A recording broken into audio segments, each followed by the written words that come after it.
Мага прокатка 1,5 миллионго көйнөк алып бересиң. Мен сага үйлөнөмбү же көйнөккө? Тоюбузга 3 күн калды. Алып бересиң. Болбосо азыр өзүмдү таштаймын. Акырын тайып кетпей этият бол.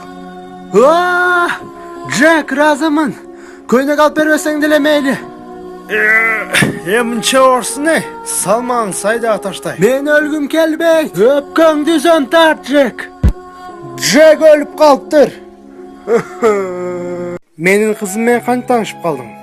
Бир күнү көчөдө бара жатсам, бир кыз чөгүп жатат экен. Анан барып, мен да сууга секирдим. Анан куткардыңбы кызымды? Так, жок. Анда мен чомунушту билбейт элем да. Экөөбүз тең бирге чөккөнбүз.